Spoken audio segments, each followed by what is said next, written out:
오늘 우리에게 주시는 하나님의 말씀은 로마서입니다. 로마서 8장 26절로 28절입니다. 한 목소리로 봉독합니다. 이와 같이 성령도 우리의 연약함을 도우시나니 우리는 마땅히 기도할 바를 알지 못하나 오직 성령이 말할 수 없는 탄식으로 우리를 위하여 친히 간구하시느니라. 마음을 살피시는 이가 성령의 생각을 아시나니 이는 성령이 하나님의 뜻대로 성도를 위하여 간구하심이니라. 우리가 알거니와 하나님을 사랑하는 자 곧 그의 뜻대로 부르심을 입은 자들에게는 모든 것이 협력하여 선을 이루느니라. 아멘. 할렐루야. 잘 나오셨습니다. 저를 따라서 신앙 고백을 하시기 바랍니다. 나는 예수님 안에서 행복합니다. 기쁩니다. 즐겁습니다. 평안합니다. 건강합니다. 형통합니다. 용서합니다. 사랑합니다. 좋은 일이 일어납니다. 옆에 있는 사람에게 당신 안에 기적이 일어납니다. 인사하시기 바랍니다. 아멘. 오늘 기적이 일어날 줄 믿습니다. 여러분 교회 다니면서 살림살이가 생각한 대로 잘 풀리십니까? 하는 일들이 마음먹은 대로 잘 그렇게 형통하십니까? 그렇게 되면 얼마나 좋겠어요? 그런데 마음먹은 대로 잘 되지 않는 게 인생입니다. 기도하고 싶어도 기도가 잘 안 되고 용서하고 싶어도 용서가 잘 안 되고 그리고 마음에 이렇게 저렇게 해야지 이런 생각을 갖지만 그게 잘 되지 않는 것이 우리네 인생입니다. 인간은 강한 것 같지만 실로 약한 존재입니다. 질병에도 약하고 유혹에도 약하고 그리고 어떻게 보면 인간은 완전한 인간이 없습니다. 우리가 예수를 믿고 하나님의 자녀가 되었다 할지라도 인간의 이 연약함은 없어지지가 않습니다. 이렇게 인간은 연약합니다. 이렇게 인간은 무능하고 무기력합니다. 무기력한 우리가 어떻게 해야 할까? 이 무능한 우리가 어떻게 해야 될까? 이 연약한 우리가 어떻게 해야 될까? 그것이 이런 무기력한 우리를 도우시는 분이 계신데 그것이 바로 성령님입니다. 우리를 도우시는 성령님. 오늘 본문의 제목은 이렇습니다. 성령님은 예수님께서 십자가에 돌아가실 때 그때 돌아가시는 것을 밝히신 후에 보내주시겠다고 약속하신 분이 성령님이십니다. 요한복음 14장 16절 말씀에 내가 아버지께 구하겠으니 그가 또 다른 보혜사를 너에게 주사 영원토록 너희와 함께 있게 하리니. 여기 보면 또 다른 보혜사, 바로 이 보혜사는 주님께서 성령을 말씀하신, 성령을 가르쳐 하신 말씀이죠. 요한복음 16장 7절에도 보면 그러나 내가 너에게 실상을 말하노니 내가 떠나는 것이 너에게 유익이라. 내가 떠나가지 아니하면 보혜사가 너에게로 오시지 아니할 것이요 가면 내가 그를 너에게 보내리니. 여기 보면 보혜사를 보내신다. 이 보혜사가 바로 성령입니다. 보혜사란 말은요 한자어입니다. 한자. 근데 헬라어로는 파라클레토스란 말인데 파라라는 말은 무엇 곁에란 말이고 클레토스는 클레오라는 동사에서 왔는데 클레오라는 말은 그것은 부르다라는 동사입니다. 부르다. 그러니까 이 파라클레토스란 말은 그것은 곁에서 부름을 받아 돕는 이 이런 뜻이 있어요. 이걸 영어로 해석할 때는 어떤 영어 번역에는 카운셀러 이렇게 번역되어 있고 어떤 영어책에는 헬퍼 이렇게 그렇게 되어 있습니다. 성령님이 카운셀러. 여러분 카운셀러가 누구 얘기를 다 들어주는 게 카운셀러잖아요. 그리고 헬퍼는 도와주는 사람 아니에요. 그러니까 성령님은 이 말씀은 우리 안에 내주하시면서 우리 마음속 깊은 곳에 계시면서 우리의 신음소리와 우리의 안타까운 소리를 들어주시고 그리고 우리를 곁에서 도와주시는 분이 성령님이라는 거죠. 근데 이 성령님은 예수님과 똑같은 하나님이라고 말씀합니다. 예수님께서 성령님을 칭하기를 또 다른 보혜사 이렇게 얘기했잖아요. 또 다른 보혜사, 또 다른 헬퍼, 또 다른 카운셀러. 그러면 또 하나의 카운셀러가 있고 또 하나의 헬퍼가 있다는 거 아니겠어요? 또 다른이니까 바로 예수님이 헬퍼가 되시고 예수님이 카운셀러가 되셨다는 거예요. 근데 그분이 떠나시기 전에 또 다른 헬퍼와 또 다른 카운셀러를 보내주신다 이렇게 말씀하셨는데, 이 다른이라는 말은 헬라어에는요 2개의 단어가 나옵니다. 하나는 알로스라는 단어고 하나는 헤테로스라는 말인데, 이 알로스라는 말은 똑같은 것이 있잖아요. 이렇게 똑같은 것이 있는데 다른 하나, 그걸 알로스라고 그래요. 헤테로스는요, 그것은 남자와 여자처럼 전혀 다른 것 중에 다른이에요. 우리는 똑같은 것 중에 하나의 다른 것을 얘기할 때는 알로스, 근데 전혀 다른 것을 얘기할 때는 헤테로스라고 이렇게 얘기합니다. 근데 오늘 성경 말씀을 보면 이 원문에는요, 또 다른 보혜사 이렇게 얘기할 때 알로스, 파라클레토스 이렇게 얘기해요. 그러니까 동일한 건데 또 다른 것을 하나 보내준다 이렇게 말씀하니까, 그러니까 이 말씀대로 하면 예수님은 바로 동일한 하나님이신 또 다른 성령님을 보내주신다 이렇게 말씀하는 것이죠. 똑같은 보혜사신 성령님이 오셨기 때문에 예수님 성령님을 통해서 우리는 예수님을 알고, 예수님을 통해서 또 성령님도 알 수 있다는 겁니다. 예수님도 성령님도 보혜사라는 것은 우리가 살아가는 인생에 있어서, 우리가 살아가는 삶에 있어서 우리의 신앙이든 삶이든 간에 하나님의 도움이 없이는 살 수 없는 존재라는 거예요. 헬퍼가 있어야 된다는 거죠. 여러분, 보혜사가 없이는, 헬퍼가 없이는 살 수가 없는 존재가 바로 인간이라는 존재라는 겁니다. 그래서 예수님이 바톤 터치를 하듯이 성령님을 보혜사로 보내주시겠다고 그렇게 약속하신 겁니다. 주님이 보혜사 성령님을 보내시겠다고 약속하시면서 제자들에게 당부하시기를 예루살렘을 떠나지 말고 아버지께서 약속하신 성령을 기다려라 이렇게 말씀을 하십니다. 보혜사를 왜 이렇게 기다리라 그랬을까요? 보혜사가 없이는 아무것도 할 수 없기 때문에 그렇습니다.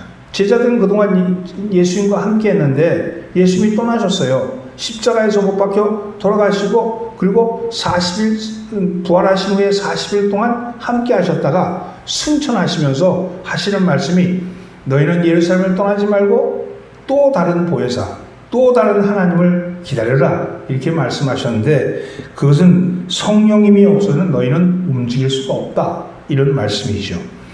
그래서 이 보혜사를 받으면서 더불어 무언가를 하라는 겁니다. 그러므로 그리스도인의 삶의 승패는 이 성령님이 우리와 함께 하는가 안 하는 거에 있다는 것이죠. 예수님을 믿는다고 하면서 성령님의 도우심을 받지 못한다면 그만큼 불행한 신자는 없을 겁니다. 성령님의 도움을 받고 살아야 하는데, 성령님의 본업이 우리를 가까이 계셔서 우리를 도우시는 분이신데, 격려하고 도우시는 그분, 우리에게 도움을 남겨주시는 그분이 없이 신앙생활을 한다는 것은 마치 고아와 같은 것이고 길 잃은 나그네와 같은 것이죠. 내 힘으로 뭔가를 해보려고 애를 쓰지만 아무것도 내가 할 수 있는 연약한 존재라는 것을 아까 얘기했듯이 연약함만을 드러낼 뿐입니다. 그래서 이 세상은 절대 혼자 살아갈 수 있는 만만한 곳이 아닙니다. 신앙생활은 자기의 결단만으로 내가 이렇게 해야지 내 의지만으로 되는 것이 아닙니다. 그래서 절대로 필요하기 때문에 하나님께서 우리를 위해서 도우시고 성령님이 오신 겁니다. 주님이 떠나시자 성령님이 오순절 강림 때 하늘에서 바람 소리 같이, 불의 혀가 갈라지는 것 같이 우리 가운데 내려오신 것이죠. 그리고 그분은 영원토록 우리와 함께 하신다고 그렇게 말씀하십니다.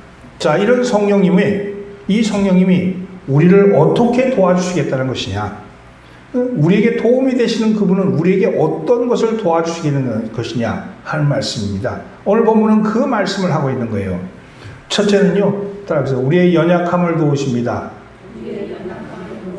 26절 말씀을 함께 공독합니다. 이와 같이 성령도 우리의 연약함을 도우시나니 우리는 마땅히 기도할 바를 알지 못하나 오직 성령이 말할 수 없는 탄식으로 우리를 위하여 친히 간구하시느니라. 인간은 한 치 앞도 내다볼 수 없는 그런 연약한 존재입니다. 여러분, 오늘 이 자리에서 이후에 일어날 일에 대해서 알 수 있다면 얼마나 좋겠어요. 한 치 앞도 우리는 알 수 없는 존재지요. 우리는 질병에도 약하고 유혹에도 약합니다. 우리의 감정에도 약하지요. 말 한마디에도 크게 상처를 받고 그리고 낙심합니다. 우리는 이 땅을 딛고 사는 연약한 존재에 불과합니다. 우리 인간은 연약함에서 벗어날 수가 없는 것이죠. 왜 우리 인간이 이렇게 연약하게 되었습니까? 그것은 아담의 원죄 때문입니다. 우리 인간의 연약함은 바로 죄를 짓고 타락하는 순간부터 시작이 되었습니다. 우리가 육신을 입고 사는 동안에 그러므로 이 죄로부터 자유로울 수가 없는 거예요. 죄는 끊임없이 우리를 죽음으로 이끌어가고 있거든요. 그러니까 연약한 존재죠. 끊임없이 우리를 유혹으로 이끌어가고 우리를 부정적인 쪽으로 우리를 끌고 가고 있기 때문에 우리는 연약한 존재일 수밖에 없습니다.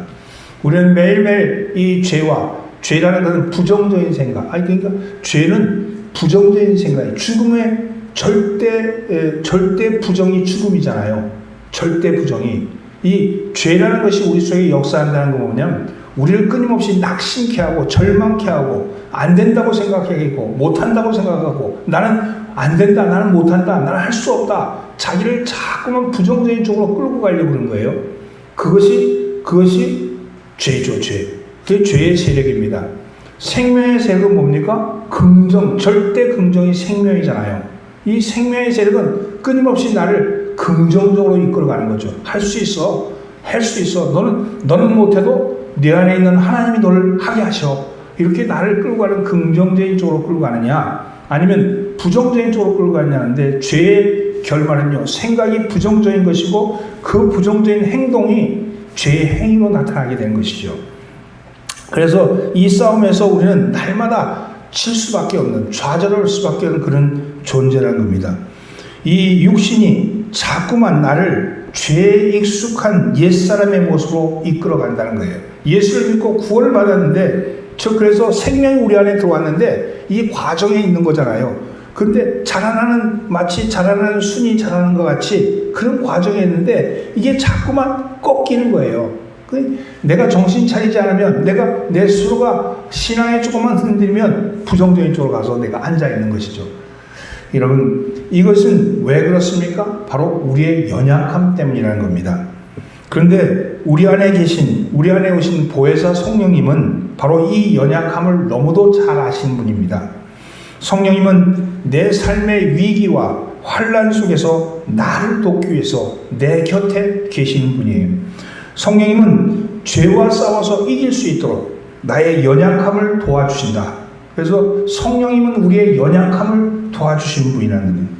도우신다는 말의 원어적인 뜻은요, 반대편에서 붙잡아주다, 이런 뜻이에요. 반대편에서 붙잡아주다. 그러니까 우리가 우리의 반대편에서 우리와 함께 들어 올리신다는 거예요.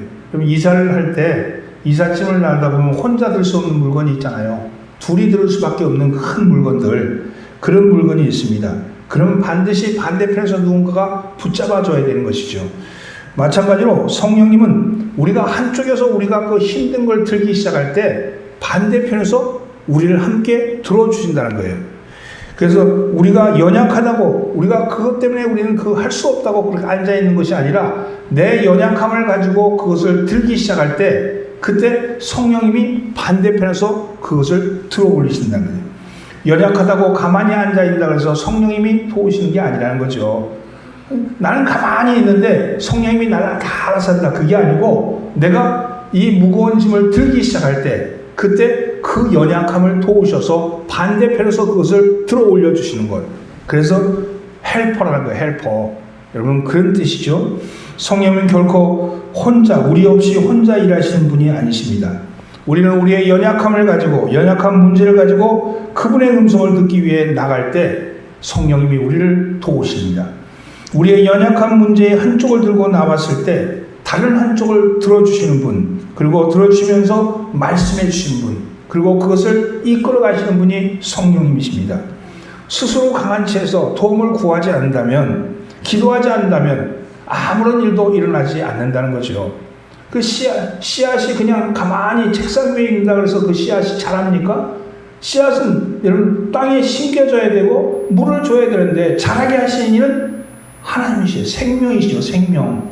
여러분 우리가 인생을 살 때 거대한 바위 같은 문제, 담 같은 문제, 거대한 벽과 같은 문제를 만났을 때 그럴 때가 있죠. 그럴 때 우리는 어쩔 수 없어서 이렇게 얘기합니다. 이제 끝이야. 이제 절망이야. 이제는 더 이상 내게는 길이 없어. 이렇게 탄식하고 있을 때가 있습니다. 이런 우리의 무거운 짐, 이런 인생의 무거운 짐을 지고 쓰러질 때, 더 이상 견디지 못할 때, 그럼에도 불구하고 우리가 절망하지 않는 것은 우리의 음성을 듣고 계시다는 분이 계시다는 겁니다. 사랑하는 성도는 지금 인생의 짐이 무거워서 쩔쩔매고 있습니까? 영적으로 실패한 자리에서 안타까워 방황하고 있지는 않습니까? 날마다 반복되는 똑같은 죄를 범함으로 실패의 언덕을 넘어서지 못하고 괴로워하고나 있지 않습니까? 사랑하는 성도는 성령님을 믿고 도움을 구하셔야 합니다. 내가 내 짐을 들고서 주님 성령님 도와주세요. 성령님 기름 부어주세요. 성령님 은혜를 베풀어 주세요. 성령님 나와 동행해 주세요. 이렇게 우리가 간구하셔야 된다는 거예요. 그러면 우리의 연약함을 아시고 도우시는 그분이 우리를 돕는다는 겁니다. 매 순간 가장 적절한 방법으로 우리를 돕고 계십니다. 가정에서 괴로워서 기도할 때, 직장에서 사업장에서 우리의 삶의 자리에서 괴로워하고 안타까워할 때, 여러분 커다란 문제에 부딪혀서 그때 그 문제 앞에서 어쩔 수 없어 할 때, 여러분 질병으로 말미암아 내 몸을 썩이는 병마가 나를 흔들어대고 있을 때, 그때 우리는 그분의 도우심을 구하셔야 합니다. 성령님 도와주십시오. 성령님 나를 함께해 주십시오. 성령님 나에게 힘을 주십시오. 이렇게 여러분 기도하셔야 합니다. 그 간구를 우리 성령님이 도우십니다. 우리의 연약함, 우리의 부족함을 그분은 아시고 우리가 한쪽 편에 짐을 들기 시작할 때 그분도 함께 짐을 지신다는 사실을 기억하시기 바랍니다. 사랑하는 성도 여러분, 따라서 나는 나의 연약함을 도우시는 성령님을 의지합니다. 성령님 도와주세요. 아멘. 이 한 주간 성령의 도우심이 여러분께 함께 있을 줄 믿습니다. 두 번째는요, 따라서 우리를 위해 간구하십니다. 27절 말씀입니다. 함께 읽습니다. 마음을 살피시는 이가 성령의 생각을 하시나니 이는 성령이 하나님의 뜻대로 성령을 위하여 간구하심이니라. 우리가 연약하고 부족하지만 성령님을 환영하고 성령님을 인정하고 그리고 성령님을 모셔드리고 성령님께 전폭적인 의지를 하면 성령님께서는 말할 수 없는 탄식함을 가지고 우리를 위해서 간구하신다. 이렇게 말합니다. 성령님은 가장 먼저 우리의 기도를 도우십니다. 왜냐하면 우리의 기도가 약해지면 우리의 연약함을 극복할 수 없기 때문입니다. 아까 얘기했듯이 이쪽 편에 짐을 들지 않으면 우리가 그걸 극복할 수가 없지요. 그런데요, 성령님은 우리를 도우시기 위해서 우리 안에 계시고 또 우리가 기도할 때 우리를 도우십니다. 기도는 우리의 성령의 도우심을 받기 위한 생명줄과 같은 것입니다. 그러므로 우리는 늘 말씀을 들고 엎드려서 기도하셔야 합니다. 기도할 때 바로 성령의 도우심이 임하십니다. 그런데 여러분 기도조차 할 수 없을 때 때때로 너무 힘들고 지쳐서 기도조차 할 수 없을 때 그럴 때 성령님은 말할 수 없는 탄식함을 가지고 우리를 도우신다고 말합니다. 때때로 우리가 고난의 한밤중에 광야에 서서 기도하려고 할 때 무엇을 기도해야지조차도 몰라서 방황할 때가 있습니다. 내가 기도하려는데 기도가 입술에서 나오지 않는 거예요. 내 마음은 가득한데, 내 마음은 기도하고 싶은데, 내 마음은 주님 만나고 싶은데 기도조차 나오지 않을 때가 있습니다. 그럴 때 그 앞에 서서 그분이 우리의 기도를 도우신다는 거예요. 여러분 큰 슬픔을 당하면요 눈물조차 나지 않아요. 울음조차 나지 않습니다. 너무도 큰 고난 앞에 우리가 어떻게 기도할지 모를 때, 육신이 지쳐서 기도하지 못할 때 우리가 나태해서 기도하지 않을 때, 죄를 지어서 정욕으로 잘못 구해서 그렇게 기도하려고 들 때 우리를 더 잘하시는 성령님께서 우리를 도우신다는 겁니다. 우리 안에 말할 수 없이 몸부림치며 신음하시며 우리를 위해서 친히 간구하신다는 거예요.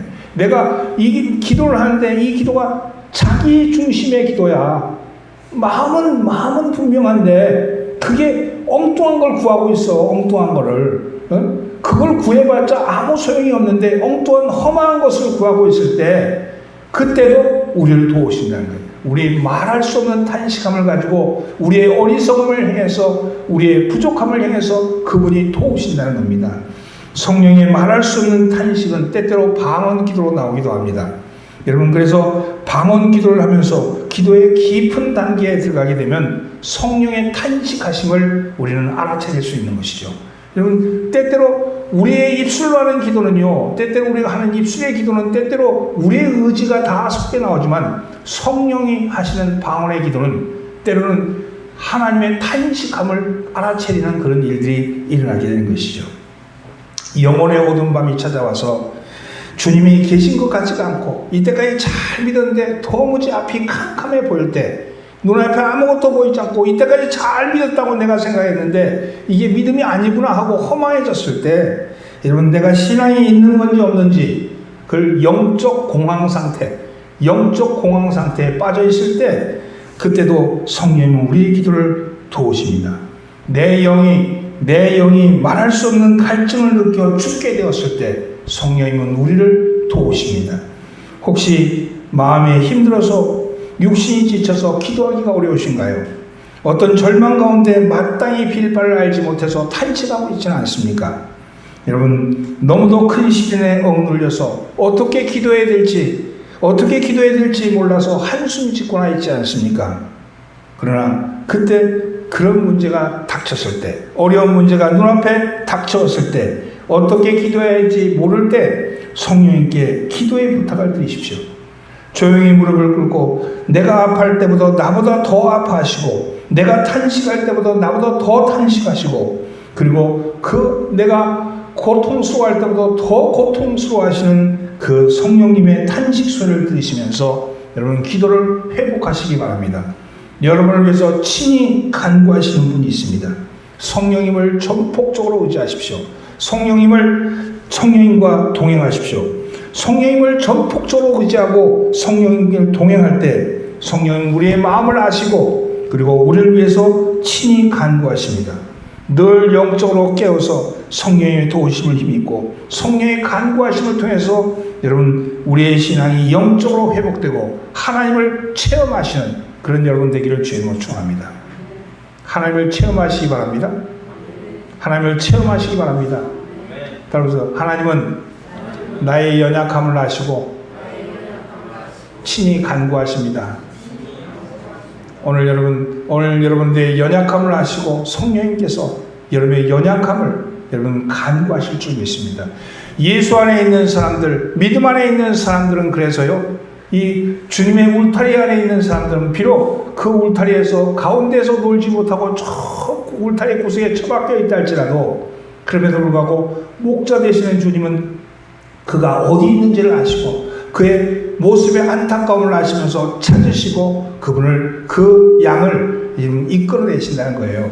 오늘 여러분의 마음속에 혹 주님이 어디 계신지, 주님이 무엇하는 건지, 주님이 누군지 모른다는 그런 마음이 든다 할지라도 여러분 안에 계신 성령님이 말할 수 없는 탄식함을 가지고 여러분을 위해서 간구하는 것을 믿으시기를 예수님으로 축원합니다.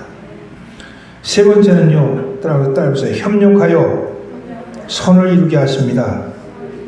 28절 말씀을 함께 봉독합니다. 우리가 알거니와 하나님을 사랑하는 자 곧 그의 뜻대로 부르심을 입은 자들에게는 모든 것이 협력하여 선을 이루느니라. 우리가 일생 말씀과 기도의 삶을 통해 성령님의 인도함을 따라 살아갈 때 하나님의 은혜로 모든 것이 협력하여 선을 이룬다는 거예요. 여러분, 바울을 한번 생각해 보세요. 바울은 일생 동안 여러 가지 어려움이 있었습니다. 그는 수없이 많은 수없는 동족들로부터 고통을 받고 핍박을 당했습니다. 때로는 매를 맞았고 때로는 감옥에 갇혔고 때로는 쫓겨나기도 했습니다. 그러나 그가 감옥에 갇힘으로 인해서 그는 많은 성경을 집필할 수 있었습니다. 그에게는 질병의 가시도 있었습니다. 그가 가시를 없애게 해달라고 3차례나 간절히 기도했으나 주님은 허락하지 않으셨습니다.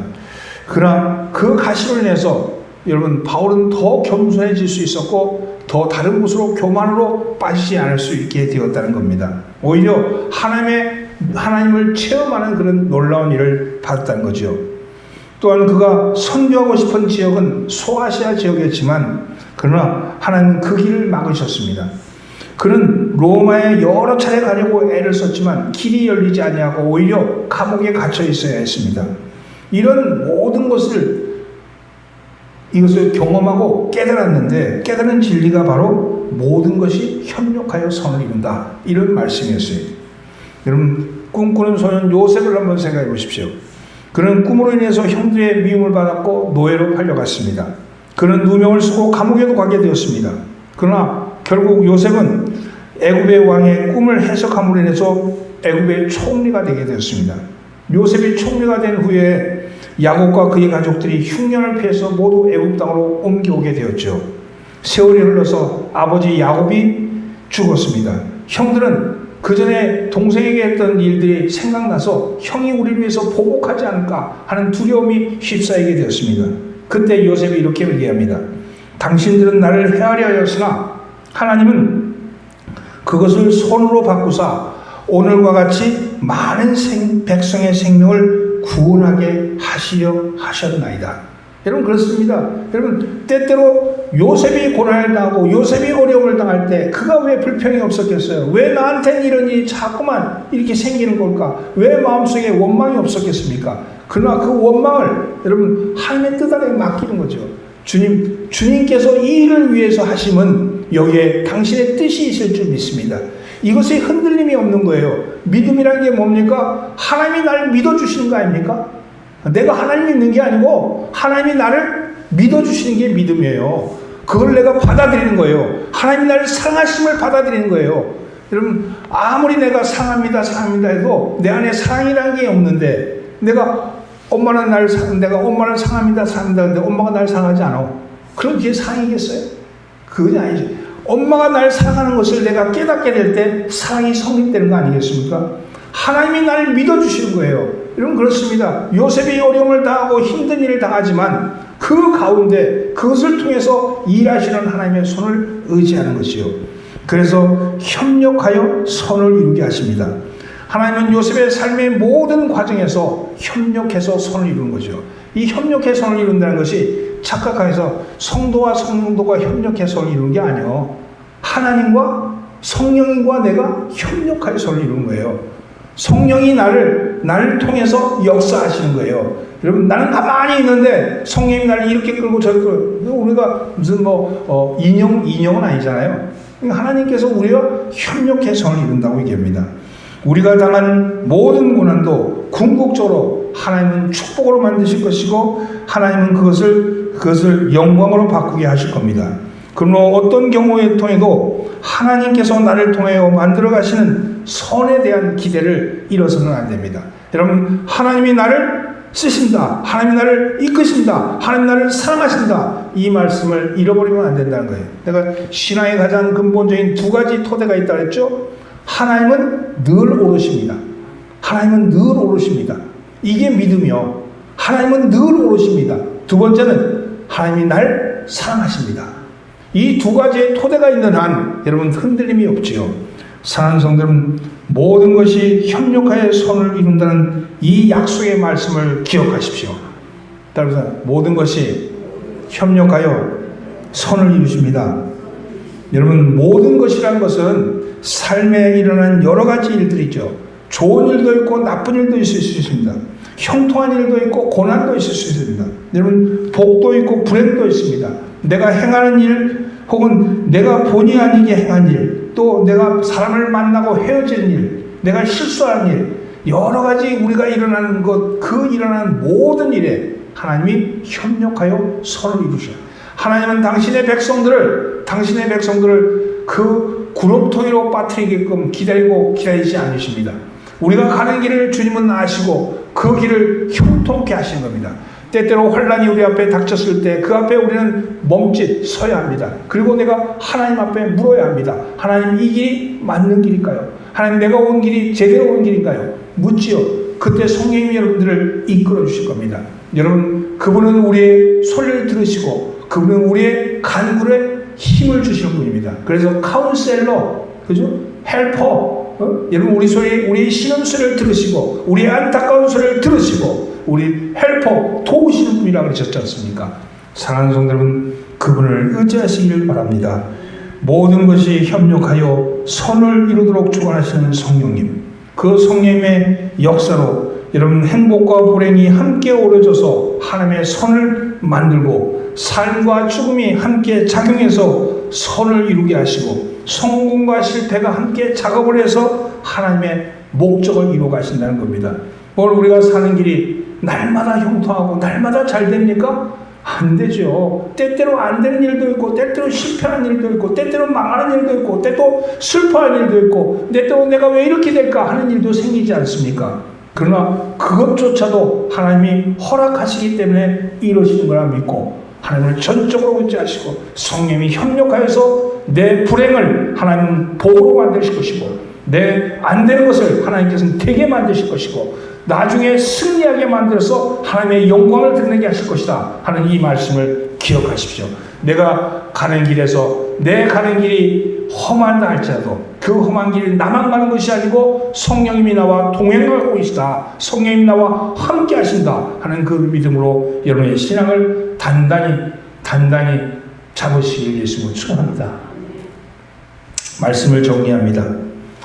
연약함을 도우시는 분이 계시다고 그랬어요. 그분이 바로 보혜사라고 그랬고 그 보혜사는 예수님의 또 다른 하나님. 그래서 그분은 근데 우리를 보혜사라는 것이 우리를 들으시고 카운셀러 하시고 우리를 도우시는 헬퍼 하시는 분이시다.